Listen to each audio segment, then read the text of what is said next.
What do you make of that Lindsay character? Yeah, I mean he's explosive. He's a small guy, but I think he's fifth in the NFL in rushing or fourth.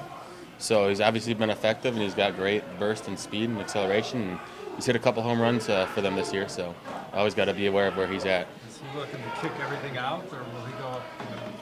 I mean he's kind of he bounces and uses his speed to get to the edge, but he also is a good one-cut slash downhill runner. When somebody gets out of a gap and he sees the opening, he's got good vision. He'll plant his foot and take it right through there. And with his acceleration, he can get through the line real fast. What's your overview of Keenum?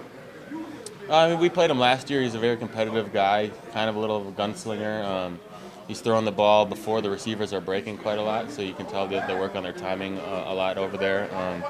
And he just stands in the pocket, and you can tell he's a competitor. Can you tell that their offense misses Sanders? Yeah, I mean, Emmanuel Sanders is one of the unique talents in the NFL, I think, at receiver. So definitely not having a guy like that, and I think trading away Demaryius Thomas. Coming from the start of the year, you got to have guys who step up, and a lot of times when that stuff happens, it's not going to happen right away. But I'm sure they're working towards it, and you got to be ready for the guys that they stick in their place, because everybody's in the NFL for a reason. They can make plays. So I think it's probably more down to timing and working with new guys than that. But I mean, Emmanuel Sanders is a big piece to be missing. Hey Joe, everybody plays a little bit dinged up, but JC's been playing for 6 weeks now with a severely sprained ankle. How does that resonate through the locker room when one of your teammates is kind of sucking it up like that? Yeah, it's huge. Obviously, I mean, especially for the center of your team to be going through something like that. But the importance of him being out there, doing all the stuff that he needs to do for the offensive line with the communication and with Baker, is huge. And the fact that he's able to go out there and compete and add value to our team is a huge boost for the offense. And I think everybody appreciates what he's been doing. There was a lot of talk pre-draft whether it's going to be Bradley Chubb or, and then it wound up being Denzel. And Greg said that you guys needed somebody who could play press man. Just how has Denzel been able to, I know he didn't play last week, but been able to kind of calm things down back there and the impact he's had right away?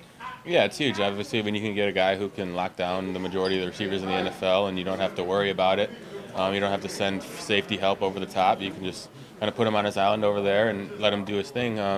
It's huge for a defense. It's one less thing you got to worry about, and the less things you got to worry about, the faster you're going to be able to play and the better you're going to be able to play. One of the reasons, too, that they said maybe they didn't take Chubb was because they have unknowns. We don't see a bunch of numbers out of all of them. What does he do on his side of the line?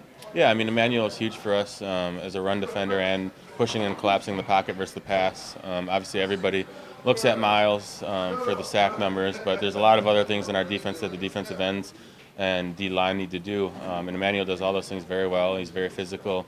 He does a great job keeping offensive linemen off the linebackers a lot of times, or just going and making him play himself in the run game. What's your sense for how ready this team is to go win against a tough opponent, one of the tougher places to play?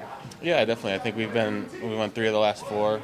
So I think the confidence right now is as high as it's ever been since I've been here in Cleveland. And the Broncos are another AFC team that are fighting for the same kind of position that we're in. So to be able to go to there is kind of winning 2 games for us. It's giving us a win, and it's pushing them a game back. So it's a huge opportunity for us as a team, and everybody's gung-ho, ready to go. You know, that Cincinnati game's the only one the team won on the road the last 2 years, but it was the most recent one. Well, one of the most recent ones. Did that get you guys over any sort of a hump, or did the Houston game kind of knock you for a setback? No, I think everybody, I mean, like I said, confidence is high. I think the Houston game, even though we went in, there was obviously mistakes, and everybody walked away from the game feeling like if we would have been playing on top of our game, we would have just limited those kind of mistakes and been able to play the football that we want to play. We would have been able to come out of there with a win. So I think that, like I said, the team's confidence is as high as it's ever been since I've been here, and I think a lot of people are excited to go out to Denver this week and play a good football team.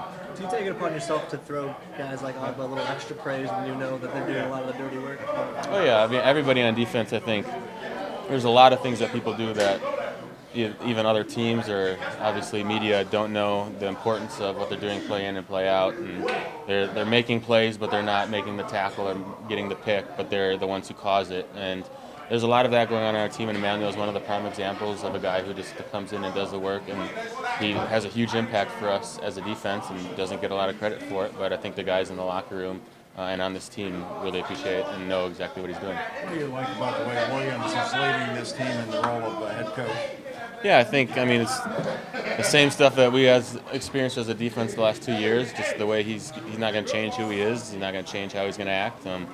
He expects everybody accountable and available.